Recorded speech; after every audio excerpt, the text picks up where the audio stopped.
Today we're diving into a fascinating paper titled Schrödinger's Memory, Large Language Models. This paper explores the memory capabilities of LLMs, particularly those based on the transformer architecture. What are the key questions this paper addresses? The paper delves into the fundamental question of whether LLMs possess memory, and if so, how it functions.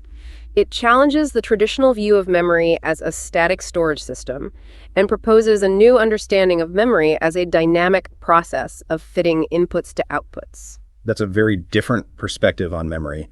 Can you elaborate on how the paper defines memory in LLMs? The paper defines memory in terms of input and output. It argues that memory is triggered by an input that is similar to previously encountered information. The output, which can be correct, incorrect, or even a complete lapse of memory, reflects the model's ability to recall and process that information. So the paper is suggesting that LLMs don't store information in a traditional sense, but rather dynamically generate outputs based on inputs. How does the paper explain this dynamic memory mechanism? The paper leverages the Universal Approximation Theorem, UAT, to explain the memory capabilities of LLMs. It argues that the transformer architecture, which forms the basis of many LLMs, aligns with the UAT framework. This means that transformers can dynamically adjust their internal parameters to fit specific outputs based on the input. That's an interesting connection. Can you explain how the UAT framework applies to LLMs? The UAT states that a neural network with a sufficient number of layers can approximate any continuous function. The paper shows that the multi-layer transformer architecture, with its multi-head attention and feed-forward networks, can be represented as a series of functions that are dynamically adjusted based on the input. This dynamic adjustment allows the model to remember information by fitting its output to the input. So the paper is essentially saying that LLMs remember by dynamically adjusting their internal parameters to fit the input. How does the paper validate this theory? The paper conducts experiments using publicly available datasets of Chinese and English poems. They fine-tune LLMs on these datasets and then test their ability to recall the poems based on partial input information, such as the title and author. And what were the results of these experiments? The results showed that LLMs were able to recall a significant portion of the poems, even when given only limited input information. This suggests that LLMs do possess memory capabilities, and that these capabilities are consistent with the dynamic fitting model proposed by the paper. That's quite impressive. Did the paper find any limitations to this dynamic memory mechanism?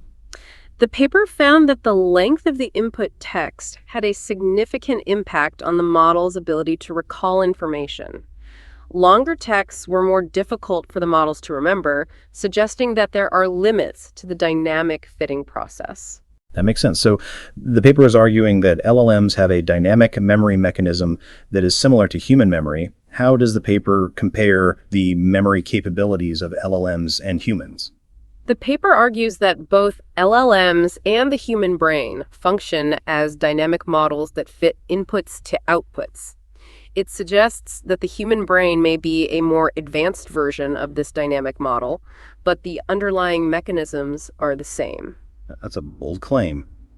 What evidence does the paper provide to support this comparison? The paper points to the fact that humans can only verify their memory by answering specific questions. Similarly, LLMs can only demonstrate their memory capabilities when prompted with specific inputs. This suggests that both humans and LLMs rely on a dynamic process of fitting inputs to outputs rather than a static storage system. That's an interesting perspective. So if both humans and LLMs have this dynamic memory mechanism, why do LLMs seem to struggle with reasoning tasks? The paper identifies three main factors that contribute to LLM's perceived weakness in reasoning: model size, data quality and quantity, and model architecture. Larger models, trained on larger and higher quality datasets, tend to perform better. Additionally, the current architecture of LLMs, which often consolidates all tasks into a single network, may limit their reasoning capabilities. So the paper is suggesting that LLMs could potentially achieve human-like reasoning abilities if they were larger, trained on more data, and had a more modular architecture. What are the implications of this dynamic memory mechanism for the future of LLMs? The paper argues that this dynamic fitting capability gives LLMs infinite possibilities. It allows them to focus on what's important and adapt to new information, leading to greater creativity and innovation.